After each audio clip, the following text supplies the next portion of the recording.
Mood swings का best example दुनिया में है डोनाल्ड ट्रंप जो कि एक औरत नहीं है। पूरी दुनिया की पॉलिसी हिली पड़ी हुई है एक आदमी की मूड स्विंग्स की वजह से। PMSing, पीरियड साइकिल, लूटल फेज, एक्सेट्रा एक्सेट्रा, ये सब क्या होता है? बॉडी का एक ही एजेंडा है पूरी लाइफ में, प्रेग्नेंट हो जाओ बहन प्लीज किसी तरह। Okay, what is the weirdest myth you have heard about women health? Gulab jamun खाओगे तो काला बच्चा पैदा होगा। Pain during sex is okay. Is it okay? It's absolutely not okay. Sex के समय कभी दर्द नहीं होना चाहिए। हाइमन का रोल क्या है वर्जिनिटी में? कुछ है भी या सिर्फ हवा बना हुआ है? एक साथ बहुत सारे इंडियाज में जी रहे हैं। एक ऐसा इंडिया है जहाँ पे मैं इंटरनेट पे जाके एनल सेक्स के बारे में बात करती हूँ, और एक ऐसा इंडिया है जहाँ पे आज भी लड़कियों का मर्डर हो रहा है हाइमन होने ना होने की वजह से। Hymen is equivalent to virginity. Virginity ना सिर्फ दो चीज़ों में यूज़ होनी चाहिए, प्लास्टिक्स में कि वर्जिन प्लास्टिक है, एक्स्ट्रा वर्जिन को ऑलिव ऑयल या एक्स्ट्रा वर्जिन कोकोनट ऑयल। मेरी एक ऐसी पेशेंट आई थी, वो अपने बॉयफ्रेंड के साथ आई थी और उसके बॉयफ्रेंड ने आके बोला था कि आप इनकी प्लीज़ ये वाली सर्जरी कर दीजिए बिकॉज इनकी शादी कहीं और हो रही है, और अगर इनका हाइमन नहीं हुआ या इन्होंने ब्लीड नहीं किया पहली बार तो इनको मार दिया जाएगा। जो लड़कियां बहुत सेक्स करती हैं या उनके बहुत सारे सेक्सुअल पार्टनर्स होते हैं, उन्हें कैंसर होता है। Is it true? यह एक स्टडी है कि जो औरतें घर के काम में ज़्यादा इन्वॉल्व रहती हैं, they lose their interest in sex.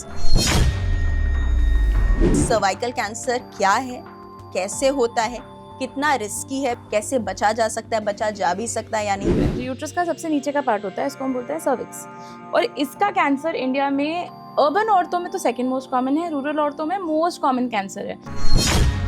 So first sex के बाद क्या ब्लीडिंग एकदम मैंडेटरी है कि होती? बिल्कुल नहीं। ये बहुत सारे जो एप्स आते हैं जो हमें पीरियड ट्रैक करने में हेल्प करते हैं, कितने सटीक हैं ये? सबसे पहले तो आप मुझे ये बता दो। इतना हुआ बना रखा है इनका। And what is the weirdest myth you have heard about sex in India?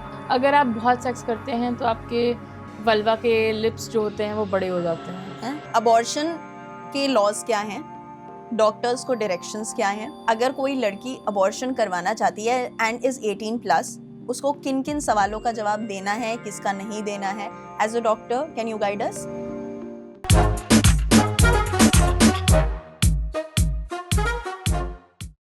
Welcome to hi bye Niharika.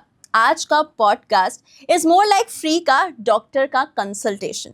अब आपके मन में जितने भी अतरंगी सवाल होते हैं ना, उसका सही और सटीक जवाब मिलने वाला है। मैं निहारिका हूँ, मेरे साथ स्टूडियो में है डॉक्टर तनेया AKA आपकी फेवरेट डॉक्टर क्यूट्रिस। तो अब आपके मन में जो भी सवाल हैं बॉडी फंडामेंटल्स के बारे में या फिर सेक्स एजुकेशन के बारे में, वो सवाल आपको अपने दोस्त से या इंटरनेट से पूछने की जरूरत नहीं है, because we have the expert with us in the studio. Welcome. Hi, thank you for having me. इतना इट्स अ प्लेजर। भारी भरकम इंट्रोडक्शन मैंने एक्सपेक्ट नहीं किया था, बट चलिए कोई बात नहीं, लेट्स रोल विद इट। कुछ समय में आपको सुनने के लिए मिलेगा आज हमारे साथ वो इंसान है जिसको किसी भी परिचय की जरूरत नहीं। अरे बाप रे बाप, ओहो इतना भारी भरकम ये तो और भी ज्यादा हो गया। How are you? Very well, how are you? I am good. How is Delhi treating you? अभी तक तो मुझे ऐसे लग रहा है दिल्ली ने ऐसे मतलब ज़्यादा बेहतरीन स्वागत कर दिया है मेरा। बरसात ही नहीं रुक रही है जब से मैं आई हूँ यहाँ, बट आज धूप खिली है तो मैं भी खिली हुई हूँ, बहुत मज़ा आ रहा है। Okay, coming to the main topic, you are in this field, आप उसको बहुत करीब से देखते होंगे। What do you think, how is sex education in India and how do you rate it? मुझे लगता है हम एक साथ बहुत सारे इंडियाज़ में जी रहे हैं। एक ऐसा इंडिया है जहाँ पे मैं इंटरनेट पे जाके एनल सेक्स के बारे में बात करती हूँ, और एक ऐसा इंडिया है जहाँ पे आज भी लड़कियों का मर्डर हो रहा है हाइमन होने ना होने की वजह से। तो है तो सब कुछ हमारे पास स्पेक्ट्रम के इस एंड से स्पेक्ट्रम के उस एंड तक सब कुछ है, बट मुझे लगता है थोड़ा सा अभी डिसअपॉइंटिंग है कि इतने आगे होने के बावजूद भी हम अभी भी इतने ही बेसिक सवालों के बारे में, इतनी ही बेसिक उलझनों में उलझे हुए हैं। तो मेरा सपना तो ये है कि we will be much better very soon, and मेरा सपना यहीं तक है कि सब कोई अपने शरीर को जान ले, उसको समझ ले, और उसके बारे में इतनी मिथ्स जो हैं हमारे साथ, इतने जो मिसकंसेप्शंस हैं, वो क्लियर हो जाए। Okay, and there is this thing that लोगों ने अब ना चीज़ों के बारे में जानना शुरू किया है। Obviously social media has helped, but उसने बहुत सारा बवाल भी क्रिएट किया है because everybody is an expert right now. So first of all, how to maybe select the information that we are collecting? Do you think कि हमारे पास कुछ पैरामीटर्स होने चाहिए सोशल मीडिया पर भी, कुछ ऐसे चेक्स होने चाहिए जिससे पता लग सके कि आपको किसका वीडियो देखना है, नहीं देखना है, at least for experts and professionals? मैं पहले इसकी बहुत फॉलोअर थी, बहुत बिलीवर थी कि we should have these checks and balances, हमें सबके क्वालिफिकेशंस लिखने रहने चाहिए। मैं अभी भी मानती हूँ ये होना चाहिए, पर इसमें एक चीज़ का प्रॉब्लम हो जाता है कि लिव्ड एक्सपीरियंस का जो कॉन्सेप्ट होता है ना वो खो जाता है।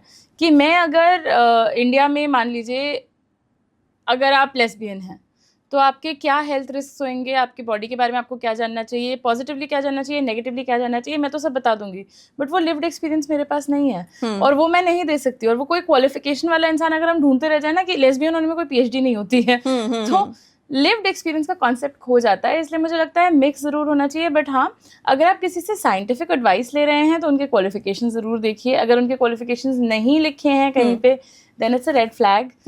लोगों को बहुत क्लियर होना चाहिए, उनको पढ़े लिखे होना चाहिए अपने सब्जेक्ट में जिसमें वो एक्सपर्ट होने का प्रिटेंड कर रहे हैं। तो प्रिटेंडिंग वालों के पास ना जाएं और एक्चुअली जिनके पास इंफॉर्मेशन है, क्वालिफिकेशन उनके पास जाएं। Okay, the other thing is कि इस बीच cervical cancer has become a headline, people are getting aware about it, but still इतना अवेयरनेस नहीं है, या जो भी है आपको जाकर उसके बारे में पढ़ना पड़ेगा, ढूंढना पड़ेगा। You hear the word but probably you don't understand it. So would you break it down for the viewers, cervical cancer क्या है, कैसे होता है, कितना रिस्की है? बिकॉज जितना मैंने पढ़ा है उसके हिसाब से it is the second most common cancer.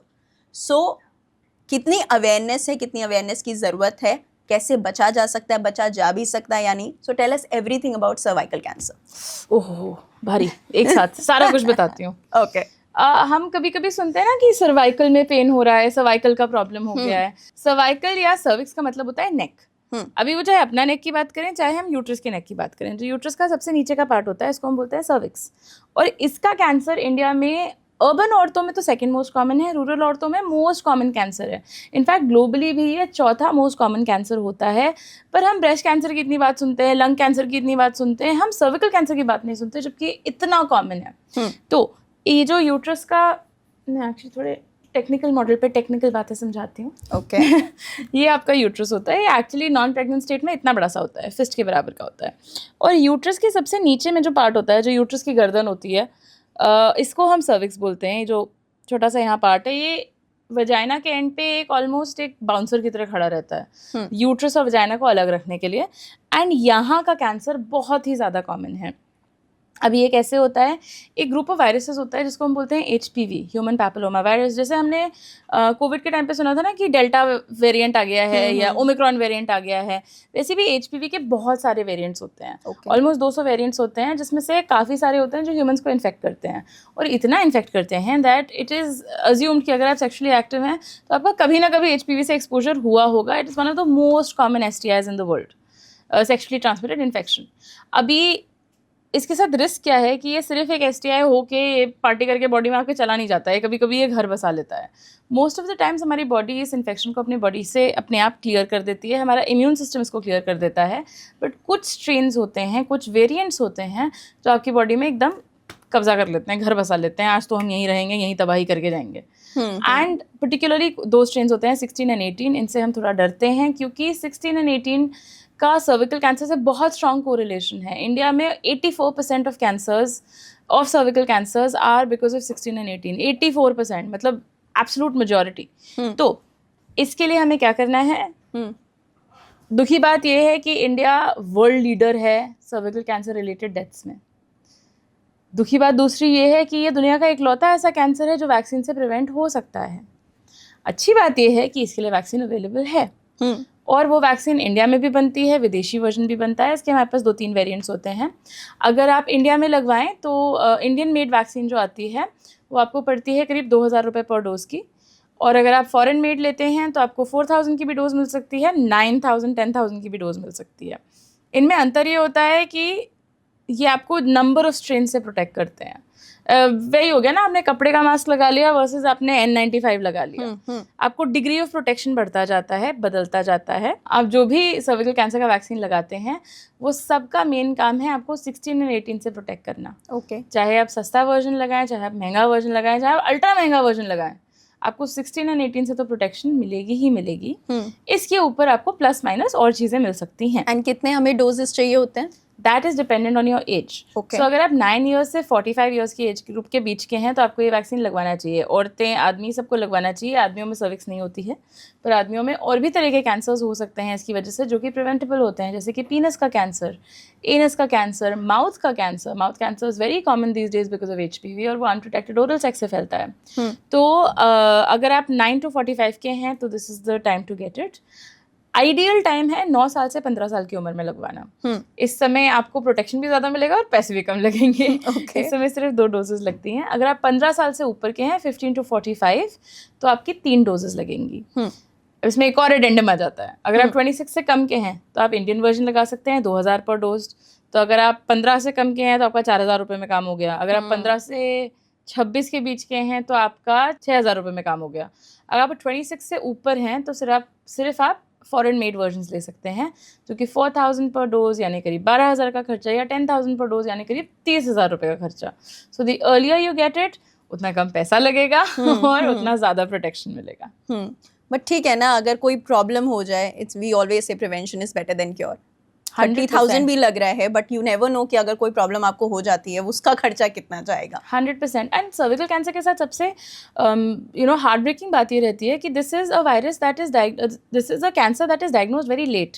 इसके सिम्टम्स बड़े वेग से होते हैं. कैसे होंगे कि कॉन्स्टिपेशन हो रहा है. अभी कॉन्स्टिपेशन होगा तो कोई सोचेगा नहीं कि मुझे कैंसर हो गया है. एब्सोल्युटली. ब्लीडिंग होने लगेगी ऑन एंड ऑफ, हेवीनेस की फीलिंग रहेगी. So this is not something जो सुपर ऑब्वियसली आपको लगेगा कि यार कुछ गड़बड़ चल रहा है, मेरे को अपना बॉडी ठीक नहीं लग रहा है. इनमें से कुछ ना कुछ कभी ना कभी हमेशा रहती है. तो ये एक ऐसा कैंसर है जो ऑफ्टन डायग्नोसिस में मिस हो जाता है, लेट डायग्नोस होता है. इसके लिए एक बहुत सिंपल स्ट्रैटेजी होती है. हमको रूटीनली पैप स्मीयर्स कराने चाहिए, जो हम कराते नहीं है, कोई भी नहीं कराता है इंडिया में. अक्सर आप डॉक्टर के पास जाएं तो वो आपको बोल देंगे अरे शादी नहीं हुई है अभी क्या कराओगी पैप स्मीयर करा के, या अरे अभी तो मेनोपॉज नहीं है अभी क्या कराओगी पैप स्मीयर करा के. ये होता क्या है जो आप बोल रही हो बहुत जल्दी से, जो वर्ड में पकड़ नहीं पा रही हो. ऐसे समझ लें, वो जो आईब्रो वाला ब्रश नहीं होता है जिससे हम आईब्रोज बनाते हैं, हाँ. एक वैसा ब्रश होता है, उतना ही सॉफ्ट होता है वो, उसमें कुछ चुभने वाला तो नहीं होता है. और उस ब्रश को हम वजाइना के थ्रू, बॉडी में कोई कट नहीं किया जाता है, वजाइना के थ्रू हम उसको अंदर ले जाते हैं. यहाँ से सेल्स पिकअप कर लेते हैं, जैसे हम ऐसे पिकअप कर लेते हैं वैसे ऐसे पिकअप कर लेते हैं. एंड इन सेल्स को हम माइक्रोस्कोपिकली एग्जामिन करते हैं. HPV के साथ क्या होता है, या एक्चुअली सर्विकल कैंसर के साथ क्या होता है कि ये सीधे कैंसर नहीं बन जाता है. इसमें पहले कुछ प्री कैंसरस चेंजेस होते हैं. हर कैंसर ऐसे ही डेवलप करता है, पहले प्री कैंसरस चेंजेस होते हैं, फिर कैंसरस लेवल पे बनता है वो. अगर आपने प्री कैंसरस लेवल पे पकड़ लिया, डायग्नोस कर लिया, वही मतलब किसी को आप डॉन बनने से पहले अगर वो एक छोटा मोटा चोर है, अगर आपने उसको उसी समय पकड़ के ठीक कर दिया तो वो डॉन बनने से रुक जाएगा. हाँ. और यहाँ पे भी यही कर रहे हैं कि हम प्री कैंसरस लेवल पे इसको डायग्नोस कर सकते हैं. पैप स्मीयर्स होते हैं, ये एवरी 3 years या every 5 years depending on your age आपको कराने चाहिए.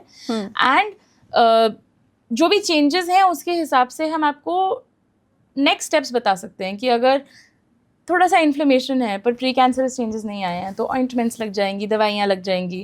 अगर प्री कैंसरस चेंजेस आ गए हैं तो उन सेल्स को हम निकाल सकते हैं.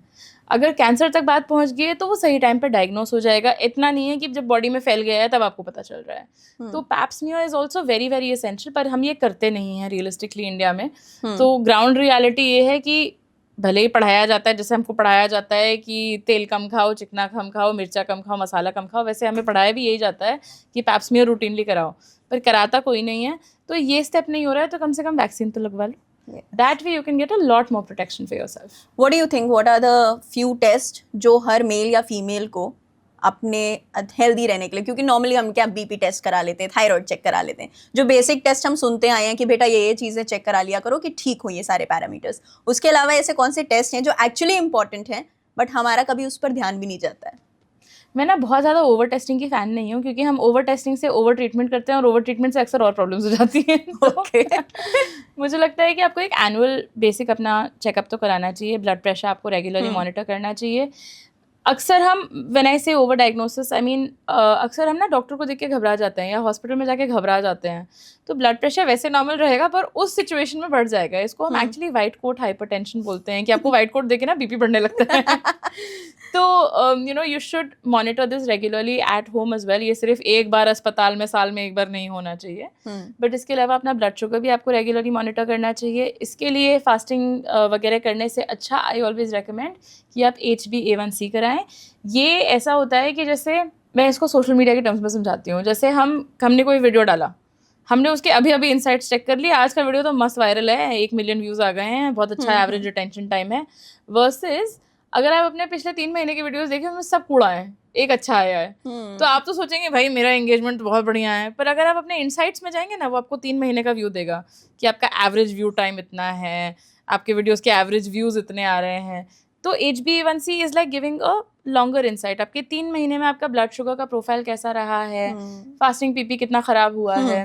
सो that is one great test to do. इसके अलावा एक टेस्ट जो मुझे लगता है इंडिया में सबको कराना चाहिए, अपना हीमोग्लोबिन टेस्ट कराना चाहिए। India is so rampant with anaemia, especially लड़कियों में। कुछ एस्टिमेट्स कहते हैं 70% of Indian women are anaemic.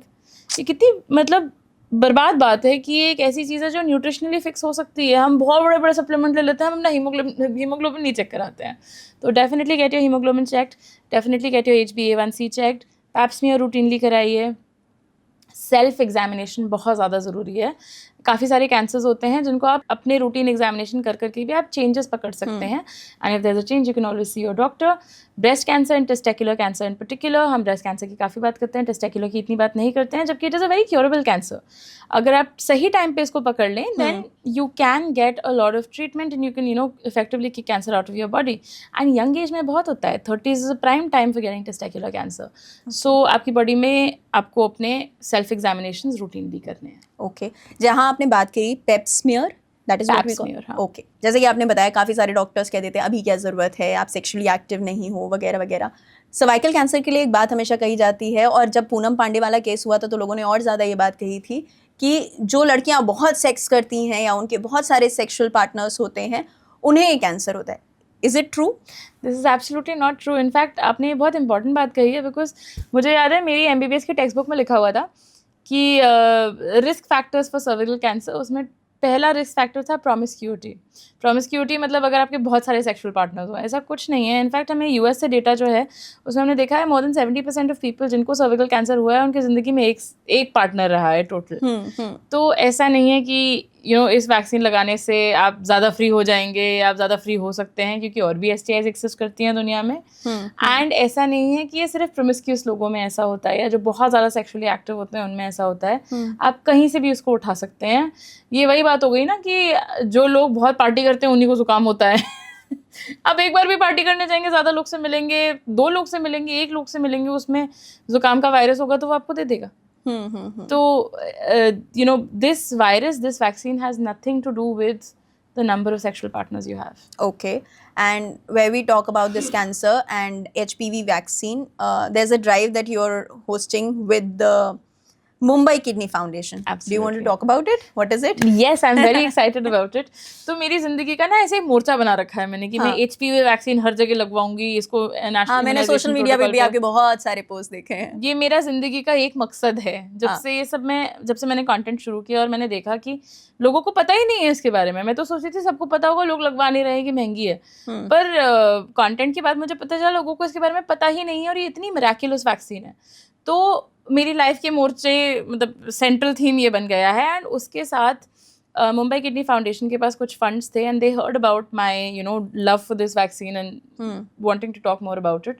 तो हमने साथ में एक पार्टनरशिप बनाई एंड हमारे पास कुछ फंड्स हैं जिसके बेसिस पे हम 500 गर्ल्स को जो अफोर्ड नहीं कर सकती हैं ये वैक्सीन, उनको फुली वैक्सीनेट करने वाले हैं। हमारे पास 1000 डोजेस का पैसा है। तो अगर हम 15 साल से कम की लड़कियों को करें तो हमारे पास पर पर्सन 2 वैक्सीन में हम 500 गर्ल्स को we can fully protect them from cervical cancer and several other cancers.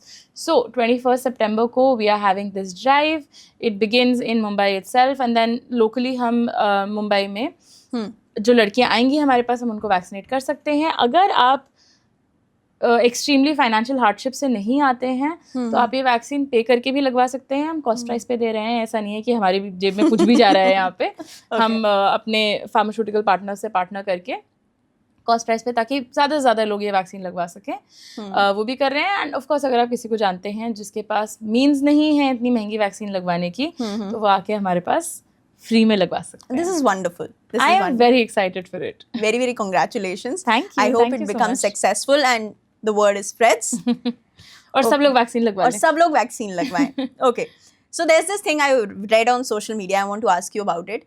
कहा गया है, एक स्टडी है कि जो औरतें घर के काम में ज़्यादा इन्वॉल्व रहती हैं, they lose their interest in sex. Is it true, या ये सब ऐसी ही वाली थ्योरीज हैं कि आज मैं कुछ लिखूंगा तो मैंने ये लिख दिया? साइंस में एक कॉन्सेप्ट होता है, उसको हम बोलते हैं कोरिलेशन वर्सेस कॉजेशन. कोरिलेशन मतलब दो चीजें रिलेटेड हैं, कॉजेशन मतलब इसकी वजह से ये हो रहा है. जैसे अगर आप समझ लें, दिवाली के टाइम पे लोग काजू कतली खूब खाते हैं, और दिवाली के टाइम पे फायर क्रैकर से इंजरी भी बहुत होती है. ये कोरिलेशन है, ये कॉजेशन नहीं है. आप ये नहीं कह सकते कि काजू कतली खाने की वजह से फायर क्रैकर इंजरी हो रही है. Just because two things are happening at the same time does not mean one causes the other.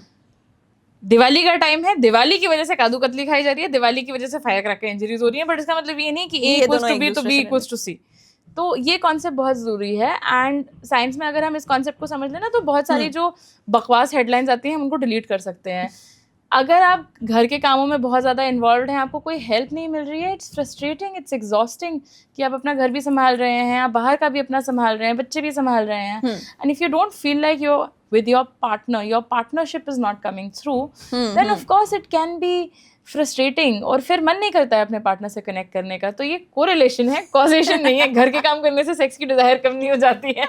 Okay, that also brings me to a point. ये बात बहुत सारे साइकोलॉजिस्ट कहते हैं कि आदमी के लिए sex can just be an activity, मगर किसी भी औरत के लिए या किसी भी फीमेल के लिए it also involves her emotionally. वो इमोशनली कनेक्टेड नहीं होगी, so she would not probably sleep with you or make out with you. Is it true? As a doctor, what do you have to say about it? I don't agree with it at all, because हम आदमियों को ना ऐसे reduce कर देते हैं एकदम एक सेक्स मेनियक चिंपैंजी की तरह, जबकि ऐसे नहीं होते हैं. आदमी में भी इमोशंस होते हैं यार, वो भी बड़े भले आदमी होते हैं.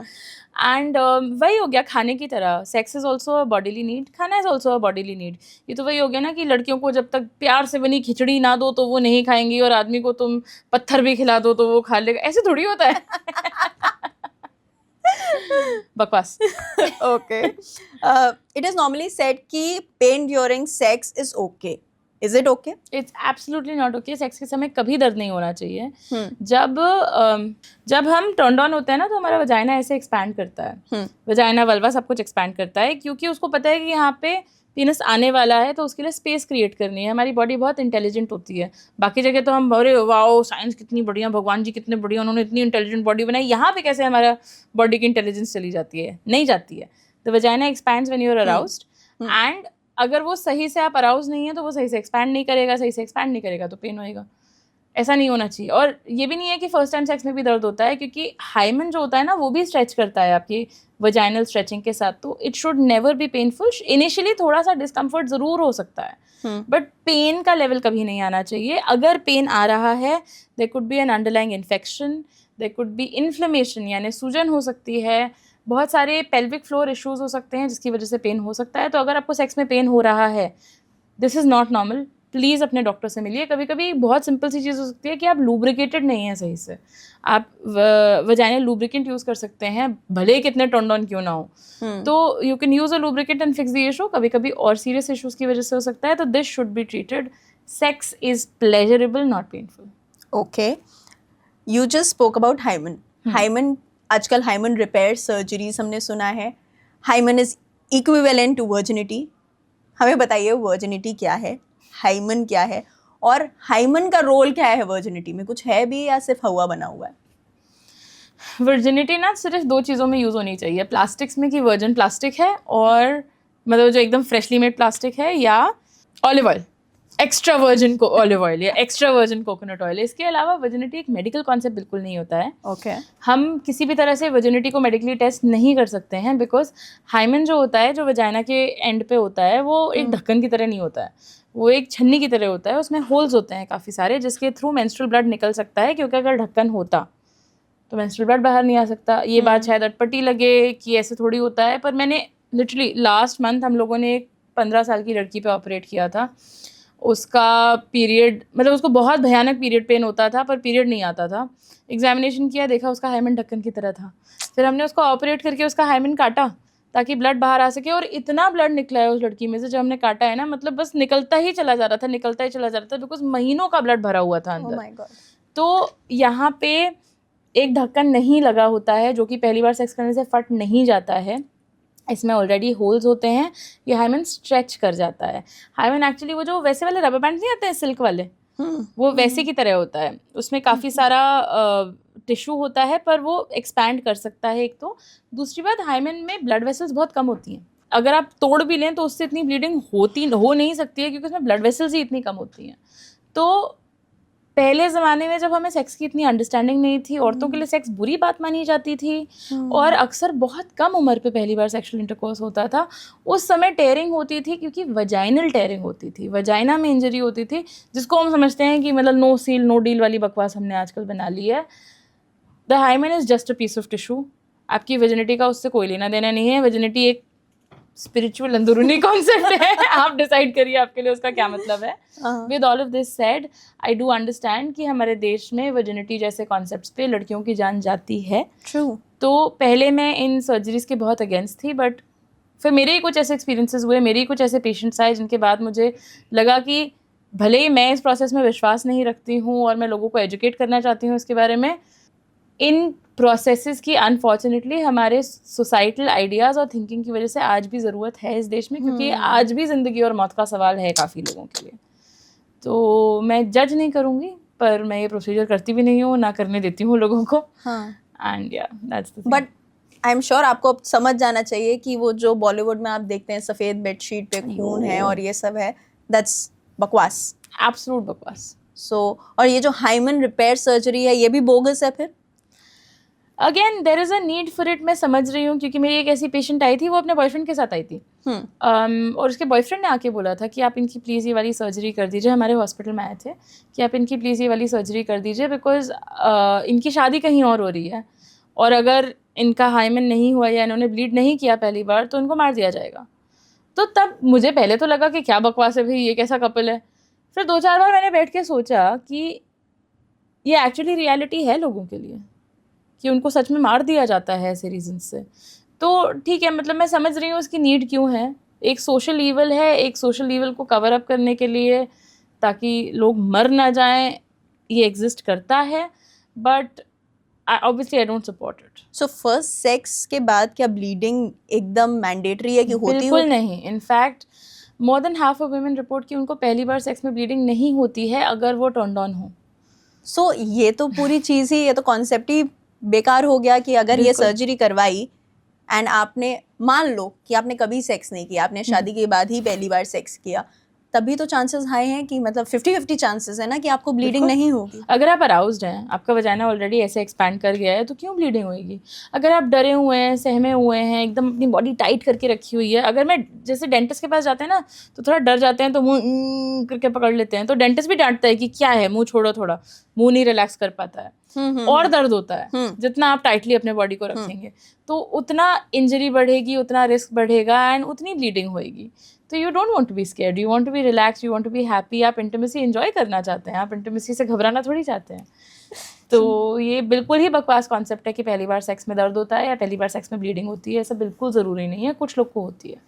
मतलब I guess more of you need to see this and understand this कि आप लोग फालतू में मेहनत कर रहे हो बेकार की चीज़ के लिए। Are mood swings real? Absolutely. And do they also happen in men? 100%. The biggest cause of mood swings is low blood sugar. Now I want to talk about it. जिसे हम कहते हैं ना हैंग्री होना। हाँ। आप गुस्से में, आपको भूख के मारे आपको गुस्सा आने लगे। हाँ। तो low blood sugar is the biggest cause of mood swings, और हम एडिक्वेटली सही समय पे खाते नहीं हैं, धूप में ज़्यादा बैठ जाते हैं, इलेक्ट्रोलाइट इम्बैलेंस हो जाती है, गर्मी लग जाती है, इन सब से मूड स्विंग्स होते हैं। आई गेस इसी रीज़न की वजह से ये रील बहुत चलती है, my girlfriend before eating something and after eating something. ये मैंने रील बहुत देखी है। और ये सिर्फ लड़कियां नहीं होती हैं। I want to come here because औरतों के ऊपर ऐसा लांछन लगा हुआ है मूड स्विंग्स का कि इसका तो मूड बदल जाता है, अभी कुछ और अभी कुछ, मतलब 15-15 सेकंड में। मूड स्विंग्स का बेस्ट एग्जांपल दुनिया में है डोनाल्ड ट्रंप, जो कि एक औरत नहीं है। पूरी दुनिया की पॉलिसी हिली पड़ी हुई है एक आदमी की मूड स्विंग्स की वजह से। ऐसा किसने कह दिया खाली औरतों को होते हैं? Okay. And when we talk about PMSing, जो औरतों से रिलेटेड है, लेकिन ये जो लड़के सनकते रहते हैं कहीं, कुछ साइंस है उसके पीछे कि लड़कों के भी बॉडी में कुछ ऐसे हार्मोनल चेंजेस होते हैं जिनकी वजह से उनका भी दिमाग एकदम फिट जाता है, या बहकी बहकी बातें करते हैं, गुस्सा करते हैं। आदमियों में जो मेन हार्मोन होता है वो होता है टेस्टोस्टेरोन, और टेस्टोस्टेरोन बड़ा एक अग्रेशन और एजिलिटी और एक्शन का हार्मोन होता है। तो टेस्टोस्टेरोन भी एब एंड फ्लो करता है, थोड़ा ज़्यादा बढ़ जाता है तो ज़्यादा अग्रेशन आ जाता है, थोड़ा चिल रहता है तो वो भी चिल रहता है। बट हाँ, लड़कियों में तो ऑब्वियसली बहुत सीरियस सिक्लिकल चेंजेस होते हैं, और वो सब इसलिए होता है क्योंकि हमारा शरीर हमें पूरे समय प्रेग्नेंट बनाने की कोशिश कर रहा होता है। वो प्रेगनेंसी के चक्कर में पीरियड्स होते हैं, उस प्रेगनेंसी के चक्कर में मूड स्विंग्स होते हैं, उसी डिज़ायर, मतलब नॉट प्रेगनेंसी बट उस डिज़ायर फॉर प्रेगनेंसी के लिए ही सारा हार्मोनल लोचेबाजी होती है। एंड आदमियों में इतने ड्रामेटिक चेंजेस नहीं होते हैं, बट हाँ होते हैं उनमें भी।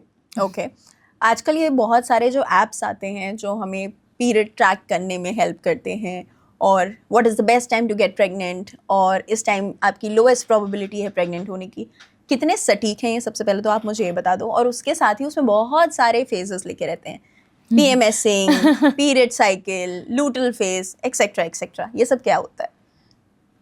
इसको मोटा मोटा समझना ज़्यादा ज़रूरी है, इतने स्पेसिफिक्स में घुसने की ज़रूरत नहीं है। आपकी साइकिल में आपको 3 चीज़ें ज़रूरी हैं पता होना। एक ओव्यूलेशन, माने जब आपकी बॉडी एग रिलीज़ कर रही है, किस समय आपका एग रिलीज़ हो रहा है, उसके 5 दिन बाद तक आप प्रेग्नेंट होने का रिस्क रखते हैं। 5 दिन बाद तक तो नहीं, ज़्यादा ही कह रही हूँ मैं, उसके 2 दिन पहले और 2 दिन बाद तक आप प्रेग्नेंट होने का रिस्क रखते हैं। This is the happy phase, all women are happy during this time. Ovulation के टाइम पे you are actually most attractive. Ovulation के टाइम पे आपकी बॉडी ऐसे आपके सब कुछ चेंज कर देता है ताकि यू अट्रैक्ट अ पार्टनर, क्योंकि बॉडी का एक ही एजेंडा है पूरी लाइफ में, प्रेग्नेंट हो जाओ बहन प्लीज किसी तरह। तो वो आपको अट्रैक्टिव बनाने के लिए, आपके बाल शाइनी हो जाएंगे। ओव्यूलेशन के टाइम पे लोगों को पिंपल्स कम होते हैं, स्किन शाइनी हो जाती है, एस्ट्रोजन पीक पे होता है, सब कुछ बढ़िया होता है, ब्रेस्ट बड़े लगते हैं। हैप्पी का तो नहीं पता, पर generally you are the most attractive around the time of your ovulation.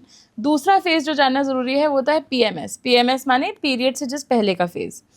Best तरीका कैलकुलेट करने का ये है कि आपके पीरियड के पहले दिन से, आज अगर पीरियड शुरू हुआ है उससे 14 दिन पहले आपका ओव्यूलेशन हुआ होगा।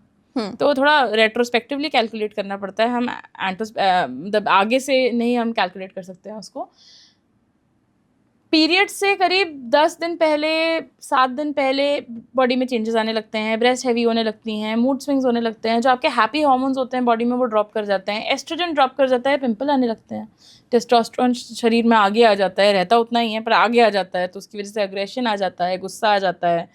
टेस्टोस्टेरोन इज कॉजिंग हाँ, ये जो हमको पट्टी पढ़ाई जाती है ना, एक्चुअली ये सारे मेल हार्मोन्स की वजह से हो रहा है। तो लड़कियां जो PMS करती हैं वो कुछ दिनों के लिए लड़कों जैसा बिहेव करने लगती है।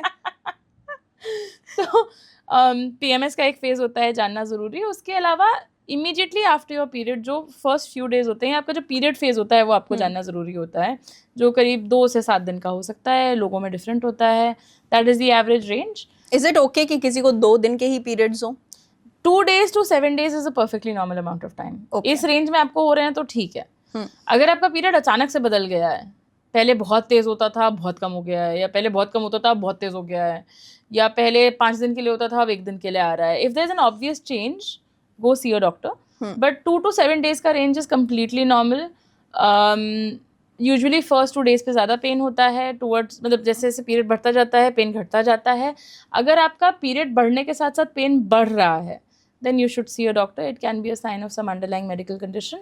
But हाँ, मोटा मोटा हम पीरियड्स को बड़ा कॉम्प्लिकेट कर देते हैं, इतना स्ट्रेस की बात नहीं है। ब्राउन ब्लड पीरियड के शुरू में और आखिर में आता है क्योंकि कम खून जा रहा है, तो आपकी वजाइना की एसिडिटी उसको डाइजेस्ट कर देती है, बस। लड़कियों वाली प्रॉब्लम। लड़कियों वाली प्रॉब्लम, इतना हुआ बना रखा है इनका। मैम आपकी जो प्रॉब्लम है या आपके प्रॉब्लम वाले लेडीज वाला प्रॉब्लम, लेडीज वाला प्रॉब्लम है।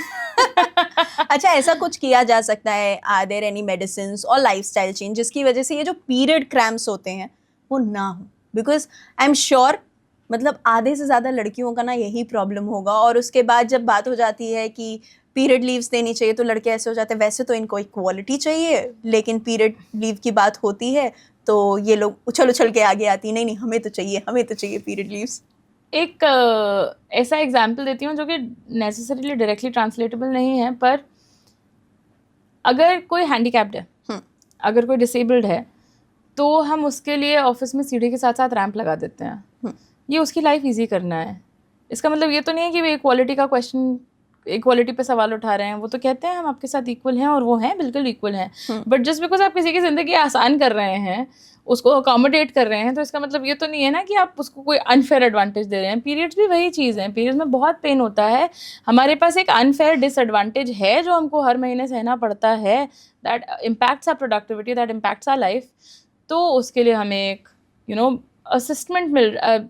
असिस्टिव फीचर मिल रहा है। दैट डजंट मीन कि आपको कोई अनफेयर एडवांटेज मिल रहा है, अनफेयर डिसएडवांटेज भी तो मिल रहा है। सो ये बात तो मुझे बड़ी ही बकवास लगती है जब ये लोग बोलते हैं, क्योंकि उन्होंने कभी पीरियड पेन एक्सपीरियंस नहीं किया है। कभी एक्सपीरियंस करेंगे तो एक बार में औकात में आ जाएंगे। बट अगर आपको पीरियड पेन हो रहा है और आप नहीं हैंडल कर पा रहे हैं, क्रैम्प्स ज़्यादा हो रहे हैं, तो क्रैम्प्स फुली एंड करने का तो तरीके नहीं होते हैं, टू बी ऑनेस्ट। जनरली अगर आप एक हेल्दी लाइफस्टाइल जीते हैं, आपके अच्छे फैट्स खूब खाते हैं, न्यूट्रिशियस खाना खाते हैं, तो कम क्रैम्प्स होते हैं। बट ज़रूरी नहीं है। एथलीट्स को भी एंडोमेट्रियोसिस होती है, एथलीट्स को भी भयंकर पेन होता है। सो इट्स नॉट लाइक कि आपकी अच्छी लाइफस्टाइल रहेगी तो आपको पीरियड पेन नहीं होगा। It can help however. उसके अलावा मैग्नीशियम रिच चीज़ें खाने से क्रैम्प्स कम होते हैं। तो मैग्नीशियम किन में होता है? केले में होता है, केले में पोटासियम भी खूब होता है। डार्क चॉकलेट में बहुत मैग्नीशियम होता है। ऑर्गेजम से बहुत रिलीफ मिलता है पीरियड पेन में। Very funnily a very good way of, I don't know if good is the right word, a very effective way of dealing with pain, any kind of pain, सिर्फ period pain नहीं, इस गाली देना। ये बात मैं बिल्कुल बकवास नहीं कर रही हूँ। हमारे पास स्टडीज़ हैं ये दिखाने की कि अगर 2 ग्रुप्स बना दिए हैं, जिस ग्रुप को गाली देना अलाउड है वो ज़्यादा देर पेन सस्टेन कर सकता है। इसका एक सबसे फेमस एक्सपेरिमेंट ये है कि 2 ग्रुप्स थे, उनको बर्फीले पानी में हाथ रखना था, और जिस ग्रुप को गाली देना अलाउड था इतनी देर, उन्होंने 30 सेकेंड ज़्यादा देर अपना हाथ पानी में रखा, बिकॉज वो आप अग्रेशन अपना शब्दों के थ्रू निकाल ले रहे हैं। तो गाली दो यार, मस्त चॉकलेट खाओ, पार्टनर चॉकलेट नहीं ला रहा है तो उसको गाली दो। तो दवाई तो खा लो अगर जरूरत पड़ और रही है। दवाई तो मस्त खा सकते हैं, hot water bag and yoga तो of course. So hot water bag, yoga, chocolates, और चॉकलेट्स नहीं आ रही हैं तो गालियां। Go on. Okay, what is the weirdest myth you have heard about women health? Gulab jamun खाओगे तो काला बच्चा पैदा होगा। हैं? हाँ, हॉस्पिटल में बहुत सुनते हैं। गुलाब जामुन नहीं खाना है, चाय नहीं पीनी है, वरना बच्चा काला पैदा होएगा। ये चाय नहीं पीनी है वरना काले हो जाओगे, ये तो पैदा होने के बाद भी सुना है यार। तो प्रेग्नेंट, बहुत सारे हमारे प्रेग्नेंट पेशेंट्स को चाय पीने नहीं मिलती है, बच्चा काला हो जाएगा। तो मतलब बाय दैट लॉजिक वो रसगुल्ला खाने से बच्चा गोरा पैदा होगा? मैं यही आने वाली थी कि फिर गुलाब जामुन से काला है तो फिर छेने से गोरा हो जाएगा। एब्सोल्यूट नॉनसेंस, बट हाँ, in fact the more variety of things you eat ना, उतना आपके बेबी के लिए अच्छा रहता है, बिकॉज आपका बेबी ब्रेस्ट मिल्क में आपके, obviously when you start feeding, आपके फूड को टेस्ट कर सकता है। हमारे फ्लेवर मॉलिक्यूल्स हमारे डाइजेशन से हमारे ब्लड के थ्रू हमारे ब्रेस्ट मिल्क में पास हो जाते हैं। तो जितना आप डाइवर्सिटी का खाना खाएंगे उतना कम फंसी आपका बच्चा होगा, क्योंकि आपके बच्चे के शुरू से एक्सपोजर रहेंगे अलग अलग टेस्ट से। तो गुलाब जामुन भी खाओ, रसगुल्ला भी खाओ, गुनगुना बच्चा पैदा होगा सांवला सा। And what is the weirdest myth you have heard about sex in India? उफ, अगर आप बहुत सेक्स करते हैं तो आपके वल्वा के लिप्स जो होते हैं वो बड़े हो जाते हैं। हाँ, बहुत बहुत कॉमन है, बहुत कॉमन है। लोग ये मानते हैं कि लिप्स का साइज बदल जाता है अगर आप ज्यादा सेक्स करते हैं। लड़कों में कोई प्रॉब्लम नहीं होती, मतलब लड़के यार परफेक्ट, आप कुछ भी करो, आप बिल्कुल टच से मस नहीं होगे, सारी प्रॉब्लम्स लड़कियों में आ जाती है। 100% good old patriarchy. Okay, when we talk about abortion in India, abortion के लॉज क्या हैं, डॉक्टर्स को डायरेक्शंस क्या हैं, अगर कोई लड़की अबॉर्शन करवाना चाहती है एंड इज 18+, तो उसको किन किन सवालों का जवाब देना है, किसका नहीं देना है। As a doctor can you guide us? अगर आप 18 साल से ऊपर हैं और आप मेंटली साउंड हैं तो आपको किसी और के कंसेंट की ज़रूरत नहीं है, सिर्फ आपका कंसेंट ज़रूरी है। Not even your partner? Not even your partner, not your parents, not your पड़ोसी, नॉट योर चाचा जी, किसी का कंसेंट नहीं ज़रूरी है, आपका कंसेंट ज़रूरी है।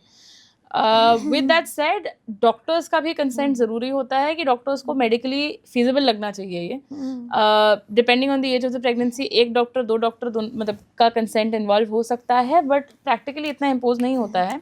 The thing to remember is that 18 साल से अगर आप ऊपर हैं, then if you don't want this pregnancy, you can ask for an abortion.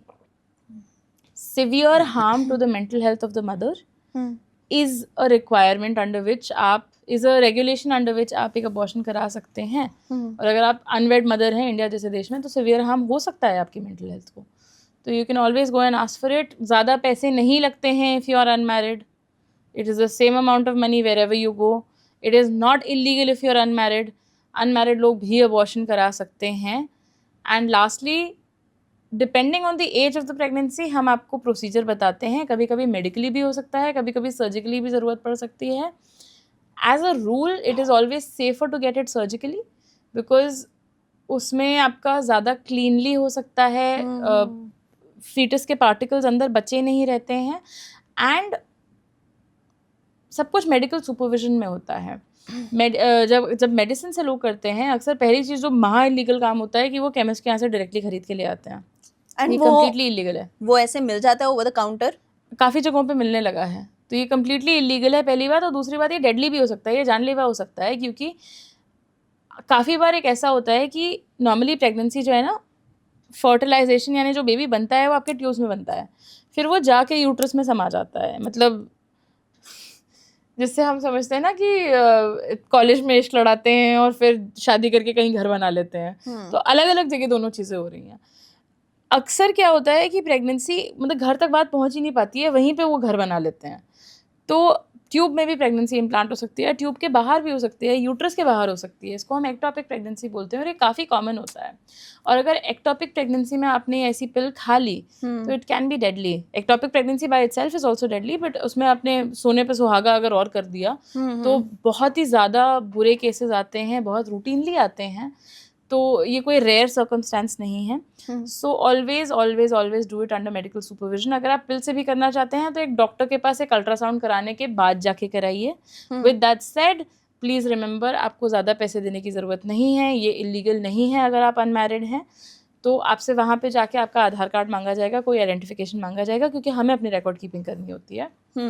आपके जो पैसे लगेंगे. अक्सर हॉस्पिटल्स ये चाहते हैं कि आपके साथ कोई और आ जाए for emotional and physical support, क्योंकि एनेस्थीसिया रहता है, डिफ़िकल्टी होती है, but by no means is it a requirement. Okay.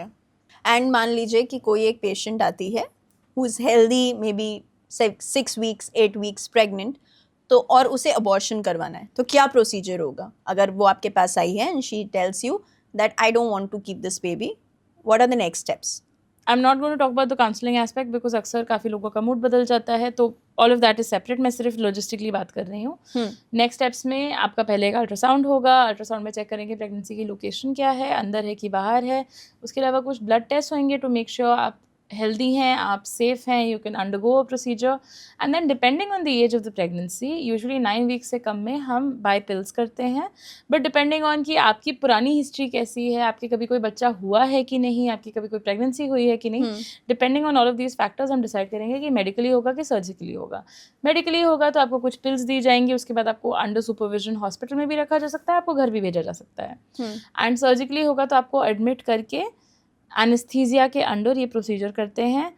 Both cases में once the procedure is over, you're settled, you're done, you can go home, and then a few days later we call you again to do an ultrasound. उस समय भी हम करते हैं to make sure everything is clean, और उसके बाद भी हम आपको एक पोस्ट प्रोसीजरल स्कैन के लिए बुलाते हैं to make sure कि कुछ बचा तो नहीं रह गया है जो उस समय एक्टिव ब्लीडिंग में ना दिखा हो, या उस समय फॉर वट एवर सर्कमस्टांस ना दिखा हो. And that is the actual process कि diagnosis, scan, procedure and then post procedure care. Okay. And कितना कॉस्ट लगता है इसका अप्रॉक्सीमेट? हर जगह अलग है. ये आपका 5,000-6,000 रुपए से लेकर के 30,000 में भी हो सकता जहाँ है. आप जा रहे हो, हाँ, उस पे मतलब everywhere is different. Okay. And और मैंने इलाहाबाद में ज़्यादा प्रैक्टिस करी है. मैं दिल्ली अभी शिफ्ट हुई हूँ, तो मुझे पता नहीं है दिल्ली के रेट्स क्या है. मैं तो इलाहाबाद के रेट्स बता रही हूँ आपको. ओके. व्हेन यू से पिल्स दी जाती हैं या फिर ऑपरेशन होता है, उसके बाद ब्लीडिंग होती है दोनों केसेस में? What you can expect is कि यूजुअली जैसे आपका नॉर्मल पीरियड आता है उससे एक हैवियर पीरियड आप एक्सपीरियंस करें. क्रैम्प ज़्यादा होते हैं. अगर बहुत ज़्यादा हो रहे हैं, अगर एकदम ही डिफ़िकल्ट सिचुएशन हो गई है, अगर एक्सेसिव ब्लीडिंग हो रही है, then you need to see your doctor, because अक्सर not अक्सर but sometimes you can have deadly bleeding, you can have fatal consequences of this. But as long as it's done under medical supervision, ये सारी चीज़ें manageable होती हैं, fixable होती हैं. So my main recommendation today is कि if you ever have to get an abortion, please do it under medical supervision. अपने आप करने की कोशिश ना करें, वहीं सारी गड़बड़ियाँ होती हैं. Okay. And I am sure बहुत सारी लड़कियों का ये सवाल होगा कि once they have gotten a abortion done, क्या वो आगे उनके मेडिकल हिस्ट्री में दिखेगा थ्रू पिल्स, और अगर मान लीजिए पिल्स से किया है या फिर अगर उन्होंने ऑपरेट करवाया है तो आगे उनकी मेडिकल हिस्ट्री में may be if somebody has आपको gotten 100% में गायनेकोलॉजिस्ट को बताना चाहिए ये. okay Don't hide this because it has a huge impact on your future medical decisions. आपके आगे प्रोसीजर्स में, आपके आगे प्रेगनेंसी में इन सब का इम्पैक्ट पड़ता है. ऐसा नहीं है कि आपके अबॉर्शन से फर्टिलिटी कम हो जाएगी. अगर आपने मेडिकल सुपरविजन में कराया है then it's quite likely for everything to go well. It is a very safe procedure.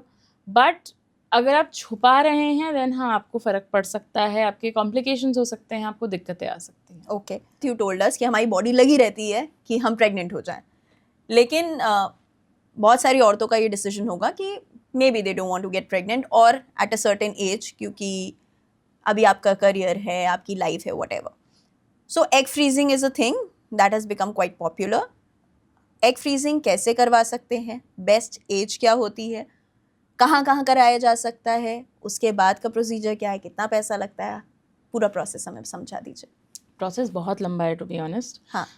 सो आपके स्पेसिफिक सर्कमस्टांसिस पे the best person to guide you will be your doctor. But मोटा ये समझना ज़रूरी है कि अगर आप प्रेगनेंसी अभी नहीं चाहते हैं, you want to delay your pregnancy beyond 33-34 and you don't have a partner, then it's best to freeze your eggs. If you have a partner, it's better to freeze your embryos. Better results आते हैं embryo freezing में. Egg freezing में इतने अच्छे results नहीं आते हैं, but of course partner नहीं है तो egg ही freeze करेंगे. Fertility हमारी fall करती है with age. We are born with a set number of eggs and as we grow older in life हमारे वो eggs कम होते जाते हैं. मेन पहली fertility cliff जो हम देखते हैं वो 32 की एज पे देखते हैं on average. नेक्स्ट जो हम फर्टिलिटी क्लिफ देखते हैं वो हम 37 पे देखते हैं on average. This is not the specific number हर औरत के लिए, एवरेज नंबर्स ये हैं. एंड इसके बाद डिफिकल्ट होता जाता है प्रेग्नेंट होना, स्पेशली आपकी लाइफस्टाइल हैबिट पे भी बहुत डिपेंड करता है. स्पेशली अगर आप स्मोक करते हैं तो आपकी एग्स की हत्या हो रखी होती है. अगर आप ड्रिंक करते हैं उससे भी बहुत बुरे होते हैं एग्स की क्वालिटी. बट स्मोकिंग का तो सबसे ड्रामेटिक इम्पैक्ट होता है. आपकी लाइफस्टाइल, आप एक्सरसाइज कर रहे हैं कि नहीं, आप न्यूट्रिशन अच्छा रख रहे हैं कि नहीं, आपका स्ट्रेस बहुत ज़्यादा है कि नहीं, ये सारी चीज़ों से आपकी एग हेल्थ पे इम्पैक्ट पड़ता है. If you do decide to freeze your eggs, करीब 15 दिन का प्रोसीजर होता है जिसमें आपको हार्मोन्स मिलते हैं एक्सटर्नली विद इंजेक्शंस, जिससे हम आपके बहुत सारे एग्स एक साथ डेवलप करते हैं, एक मेन एग डेवलप करने की जगह. और फिर एक मेडिकल प्रोसीजर में सर्जिकली हम इन एग्स को बॉडी से बाहर निकाल सकते हैं, जिसमें आपको एनेस्थीसिया दिया रहता है, आपको कोई पेन नहीं होता है. एंड इस प्रोसीजर में जितने भी एग्स आपके रिट्रीव होंगे उनकी ग्रेडिंग करी जाएगी, कितने हेल्दी हैं, कितने अनहेल्दी हैं. और जो हेल्दी एग्स हैं उनको हम फ्रीज कर लेते हैं. They can be frozen for up to 10 years. Okay. But it is not recommended कि आप इतना लंबा प्रेगनेंसी पोस्टपोन करें, because as you grow older it gets more difficult to get pregnant even with stored eggs. आपकी body भी change करती जाती है, and जितना आप ओल्ड होते रहेंगे उतना आपकी प्रेगनेंसी में कॉम्प्लिकेशंस का रिस्क बढ़ता रहेगा. So if you want a baby in your life, try to do it a little bit earlier. Don't wait until your late 30s. General blanket medical advice ये है, but of course different things apply to different people and what works for you is what works for you. Okay, I have a few questions related to periods जो लोगों के दिमाग में चलते हैं. क्या पीरियड का ब्लड इम्प्योर होता है? बिल्कुल भी नहीं. पीरियड के वक्त आपको नहाना नहीं चाहिए, हेड वॉश नहीं लेना चाहिए? बिल्कुल बकवास बात. साउथ इंडिया में बोलते हैं फर्स्ट डे पे हेड वॉश लेना होता है, इंडिया में, नॉर्थ इंडिया में बोलते हैं थर्ड डे पे हेड वॉश. क्या बकवास है, ऐसे थोड़ी बॉडी बदलती रहती है. Okay, you can't get pregnant during periods? It's unlikely but you can get pregnant. Don't have sex during periods? Why? Have an orgasm, be happy. Okay, don't exercise, don't lift weights during the periods. Don't give your body unnecessary stress. You're already going through a stressful time, but if exercise is helping you relieve pain, go for it. Okay. Blood clots का निकलना periods के वक्त is okay. Some blood clots are okay, but अगर बड़े clots निकल रहे हैं, ज़्यादा जा रहे हैं, it could be a sign of very heavy bleeding. अच्छा, ये चीज़ मैंने भी एक्सपीरियंस की है. अगर 2-4 लड़कियां साथ में रहती हैं, स्पेशली पीजी में, साइकिल सिंकिंग कुछ नहीं होता है. ये बिल्कुल बकवास बात है. ये स्टेटिस्टिकली होना ही है, कभी ना कभी आपका कैलेंडर मैच कर जाएगा, पर इसका मतलब ये नहीं है कि आपके शरीर से हार्मोन उड़ के जा रहे हैं और उनके हार्मोन्स को इन्फ्लुएंस कर रहे हैं. ऐसा कुछ नहीं होता है. ओके. इरेगुलर पीरियड्स के क्या क्या रीजंस होते हैं? बहुत सारे. मतलब किताब लिख सकती हूँ मैं इस पे. मैं नहीं, लिखी गई है किताबें, बहुत किताबें मेरे लाइब्रेरी में लगी हुई हैं.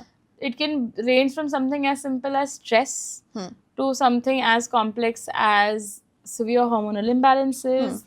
हॉर्मोन्स बैलेंस करना वैसे कोई बात नहीं होती है, आपके हॉर्मोन्स कभी बैलेंस नहीं होते हैं, that is the very nature of hormones. तो जब ये बोलते हैं ना हार्मोन बैलेंसिंग टी, ये सब बकवास होती है. It can be a lot of things, it can be hormonal issues, it can be structural issues, बहुत सारे रीजंस हो सकते हैं रेगुलर पीरियड्स के. So best to speak to a doctor to figure out. Alright. Condoms 100% effective होते हैं? बिल्कुल भी नहीं. मतलब इफेक्टिव होते हैं पर 100% करेक्टली कोई यूज़ नहीं करता है उनको. What is the correct way to use it? आपको अपने वॉलेट में नहीं रखना है, आपको फ्रेश कॉन्डम हर नए फिजिकल एक्ट के लिए यूज़ करना है. ओरल सेक्स के लिए न्यू कॉन्डम, एनल सेक्स के लिए न्यू कॉन्डम, वजाइनल सेक्स के लिए न्यू कॉन्डम. जब आप कॉन्डम चढ़ा रहे हैं तो आपको ध्यान रखना है कि आपका कॉन्डम वाला, मतलब आपका पार्टनर अगर आपको कॉन्डम पहना रहा है तो वो सेम हाथ से ना उस कॉन्डम को पहनाए कि अगर गलती से उस पर बाहर प्रीकम लग गया हो तो वो आप पे ना लगे. ऊपर स्पेस होती है, एक छोटा सा एयर बबल होता है, उसको स्क्वीज़ करके ही कॉन्डम पहने ताकि वो एयर बबल की स्पेस रहे वहाँ पे, वहीं पे एजैकुलेट करेक्ट होता है. अगर आपने वो नहीं लगाया है तो कॉन्डम फट सकता है. 2 कॉन्डम पहनना बकवास बात होती है. तो या there is a process and you have to use a fresh condom जो धूप में ना पड़ा हो, वॉलेट में ना पड़ा हो, स्क्वीज़ करके उसको जेंटली रोल करा हो, आपने सीधा पहना, उल्टा ना पहना हो. डू यू थिंक हमें एक्चुअली ये चीज़ें, जैसे आज तक हम लोग देखते हैं कि चॉकलेट कैसे खानी है, हर एड में दिखाया जाता है, लेकिन आज तक चॉकलेट आप पैकेट फाड़ते हो, then you break it and then you eat it. Do you think ऐसा ज़रूरी है कि ये भी सिखा दिया जाए? Because the way you are telling things, maybe most people who actually use condom उन्हें नहीं मालूम होगा. 100%. एंड बहुत सारे कॉन्डम फेलियर्स इसी वजह से होते हैं क्योंकि लोग सही से यूज़ नहीं करते हैं, क्योंकि उन्होंने कभी सीखा ही नहीं है.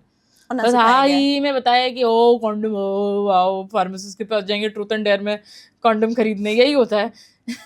Okay okay. And it is said अगर आपका पुल आउट गेम स्ट्रांग है तो आपको कॉन्डम की जरूरत नहीं है. प्रीकम से भी प्रेग्नेंट हो सकते हैं. उसके अलावा condoms are the only contraceptive in the world जो आपको सेक्सुअली ट्रांसमिटेड इन्फेक्शन से बचाता है. तो ज़रूरी है वो. सिर्फ एक यूज़ नहीं है कि आप प्रेग्नेंट नहीं होगे, उसके अलावा एसटीडीज के लिए भी. How often having sex is okay? जितना मन करे, मतलब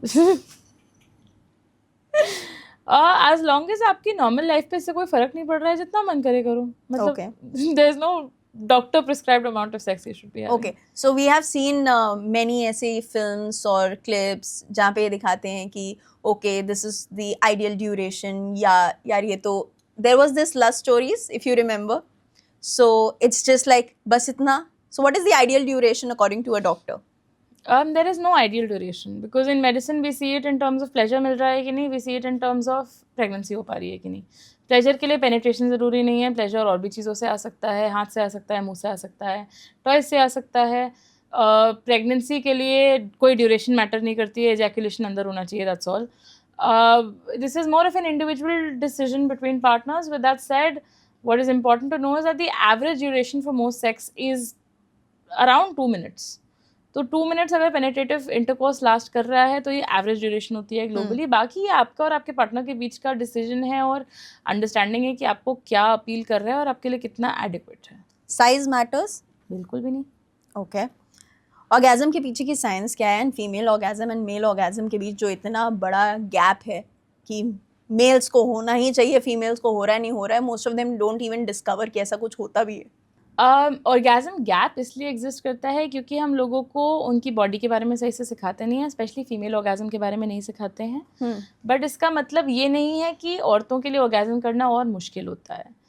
हम अगर गाल पे खुजली हो रही है और हम पीठ खुजाते रहें तो गाल की खुजली कभी ख़त्म नहीं होगी. द सेम वे अगर आप सिर्फ पेनिट्रेशन से एक्सपेक्ट कर रहे हैं ऑर्गेज्म होएगा तो वो नहीं होने वाला है, क्योंकि पीनस का फीमेल इक्विवेलेंट वजाइना नहीं होता है, क्लिटरिस होता है. क्लिटरिस के स्टिमुलेशन से यूजुअली लोगों को ऑर्गेज्म होता है, औरतों को. मोर देन 90% ऑफ वुमेन से that it is clitoris that causes orgasms, not the vagina.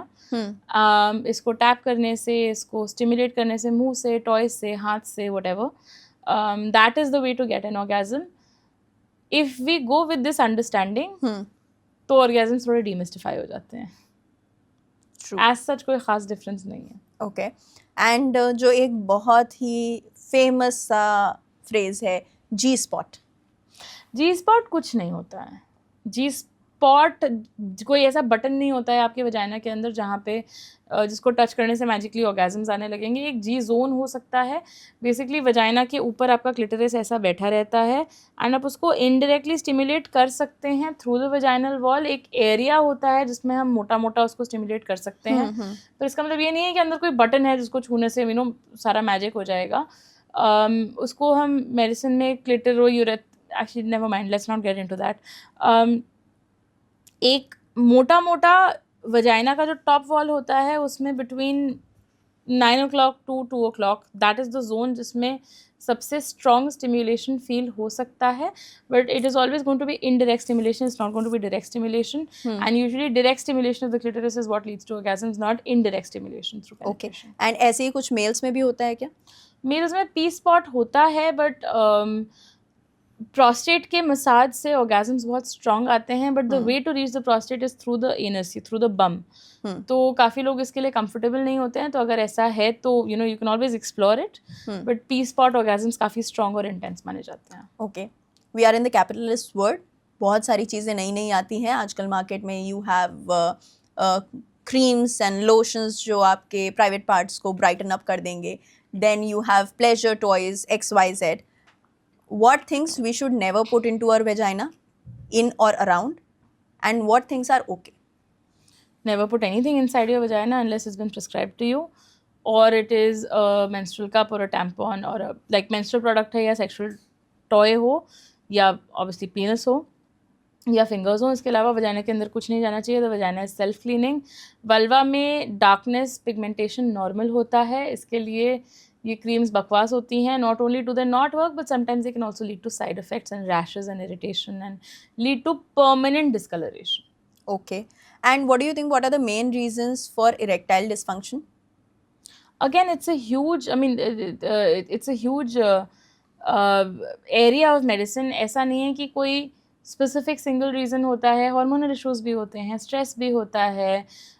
कभी कभी अल्कोहल पीने के बाद इरेक्टाइल इश्यूज आ सकते हैं. तो बहुत सारे कॉजेज होते हैं. If it is something that is cropping up routinely and it is worthwhile speaking to your doctor. But मोटा मोटा मतलब it's a spectrum. It can be from stress to hormones to functional issues to mental issues. Okay. As a doctor, are there any good and bad sex habits? Bad sex habits में protection ना use करना, contraception ना use करना, flavored condoms या flavored lubricants use करना, ये सब bad habits में आता है. अगर आप फिंगर्स यूज़ कर रहे हैं अपने तो नाखून ना कटे होना, अंदर लैसरेशंस हो सकते हैं, कट्स हो सकते हैं. HPV वैक्सीन ना लगवाना. गुड हैबिट्स में या और the opposite of this, using protection and staying safe and not relying on pulling out. Okay. Talking dirty to your partner, it adds to the intimacy? It's a personal decision. It's not something that can be given as blanket advice to people. Okay. And जो emergency contraceptives हैं, are they safe, are they harmful, and how often can a person take it? जैसे बहुत सारे लोग rely कर लेते हैं कि no, we don't like it with the condom, we'll do it naturally या without a condom, and then we can take a pill. How safe is it? It's not. It's emergency for a reason. It's an emergency contraceptive for a reason. It's meant to be used in emergencies. ये आपका regular contraceptive method ना होना चाहिए, ना बन सकता है. They work by delaying ovulation या प्रिवेंटिंग ओव्यूलेशन. एग रिलीज नहीं होगा तो प्रेगनेंसी कैसे होएगी, या एग रिलीज पोस्टपोन कर देंगे. 72 आवर्स के अंदर लेना होता है. They are not great as a regular contraceptive because ये बहुत हाई डोजेज ऑफ हार्मोन्स आपको देते हैं. ओके. ये आपको बहुत हाई डोजेज ऑफ हार्मोन्स देते हैं जो कि ओवर टाइम आपको इमीडिएटली साइड इफेक्ट्स बहुत देते हैं एंड ओवर टाइम बड़ा बॉडी में चेंजेस आ जाते हैं, साइकिल इरेगुलर हो जाती है. एज सच कोई लॉन्ग टर्म साइड इफेक्ट्स नहीं होते हैं, but it is not a pleasant experience. Why do you want to force yourself through a nuclear bomb of hormones जब आप एक छोटी सी रेगुलर कॉन्ट्रासेप्शन से उसको फिक्स कर सकते हैं. ओके. अभी बीच में एक खबर आई थी कि एक लड़की ने अपने पीरियड्स को डिले करने के लिए मेडिसिन ली थी and eventually she passed away. Why do you think it happened? Contraceptives के साथ साथ एक small increase in risk of clots होता है. Okay. It is several times less than the increase you get when with pregnancy. Pregnancy से आपका risk of clots बहुत ज़्यादा बढ़ जाता है. कॉन्ट्रासेप्टिव पिल्स से थोड़ा सा बढ़ सकता है, सो रिलेटिव रिस्क कम ही होता है। बट यही बात है, अगर आप प्रॉपर मेडिकल सुपरविजन में नहीं कर रहे हैं, आप medical drug without medical supervision ले रहे हैं, तो प्रॉब्लम होगी। बहुत सारे ऐसे हेल्थ इश्यूज होते हैं जिनमें हम कॉन्ट्रासेप्टिव्स नहीं देते हैं। अगर आपकी हिस्ट्री ऑफ माइग्रेन्स है, अगर आपकी फैमिली हिस्ट्री में हिस्ट्री ऑफ क्लॉट्स है, हिस्ट्री ऑफ ब्रेस्ट कैंसर है, लिवर डिजीज़ है, ये सब है, तो हम उनमें ऐसी पिल्स नहीं देते हैं। पर लोग फार्मासिस्ट से जाके कुछ भी खरीद लेते हैं, फिर सेंसेशनल न्यूज़ बना के दवाई को ब्लेम करते हैं, जबकि हमारी प्रैक्टिसेस ही इतनी गड़बड़ है। आपको पूजा के लिए पीरियड डिले करने की ज़रूरत नहीं है, प्रॉब्लम यहीं शुरू हो रही है। और फिर अगर आप गलत काम के लिए गलत तरह से किसी दवाई का यूज़ करेंगे और उसका गलत रिजल्ट निकलेगा, तो मतलब who is to be blamed then? Okay. Too much sex loosens the vagina. The vagina is meant to expand and relax. उसकी इलास्टिसिटी ख़राब नहीं होती है। Why do people say कि अगर किसी लड़की के बहुत सारे सेक्स पार्टनर्स हैं तो उसकी वेजाइना लूज हो गई होगी? क्योंकि वो गंवार है, उनको आता नहीं है। उनको साइंस नहीं आती है। Okay. सेक्स ऐसे तो से ज़्यादा सेक्स करने से पीनस भी छोटा हो जाना चाहिए, वो तो नहीं होता है। वही तो Vagina लड़कों की का lose कुछ होती नहीं है। होता है. They are perfect beings, perfect creatures. Sex is the best cardio. Sex is great cardio. How much calories do we burn? There's some estimate that says 360 calories an hour, but Who lasts for an hour? why do you want to have sex for an hour? दर्द होने लगेगा इतनी देर में। Okay. How many sperms एक male produce करता है एक दिन में? So the range is huge, but on average per second it's 1500. Okay. So it depends on your hormones, it depends on so many things. During anal sex, what are the things that a person should keep in mind? Pain is a sign to pause, don't push beyond pain. It is not what you see on porn कि अचानक से सब तैयार रहेगा. You have to build up to it. It's like you have to warm up for it. And lastly, always use protection even with anal sex, because you can really injure yourself. And always use lubricant. There is no natural lubrication there. What is the ABC formula? Breast cancer के लिए हम लोगों ने बहुत सुना है internet पर. What is it? अब ब्रेस्ट कैंसर सिर्फ आर्मपिट्स में नहीं होता, सिर्फ ब्रेस्ट में नहीं होता है, सॉरी, आपके 3 जगह पे रिफ्लेक्ट कर सकता है, आर्मपिट्स, ब्रेस्ट एंड कॉलरबोन। ये 3 एरियाज को ज़रूर चेक करें जब आप अपने आप को सेल्फ एग्जामिन कर रहे हो ब्रेस्ट कैंसर के लिए। Okay. What are the kind of DMs that you get regarding sex? And because you make a lot of videos about sex education, what are the weirdest DMs that you have received? The single weirdest DM I've received that I always remember is कि मेरे पास message आया था, मेरी wife का silencer गोरा कैसे करें। Wife का साइलेंसर? मुझे कुछ नहीं पता है इसका क्या मतलब है, बस ये फनी था, मेरे लिए बहुत ही ज़्यादा बिजार था और मैं हमेशा इसका सर पकड़ के बैठी रहती हूँ, क्या कहना चाह रहा है ये व्यक्ति। Okay. So we'll be wrapping up. I just want कि आप ऑडियंस को अगर कुछ चीज़ें हैं regarding their body, regarding their sexual health, if you want to tell them something, things they need to remember, or just a message from their doctor. The HPV vaccine everybody should get. अगर आप 9 years से 45 years के बीच के हैं, आदमी हैं, औरत हैं, मैरिड हैं, अनमैरिड हैं, सेक्स किया है, नहीं किया है, doesn't matter, nothing matters. If you're between the ages of 9 to 45 और आपको कोई एलर्जी नहीं है इन components से, so please get vaccinated against HPV.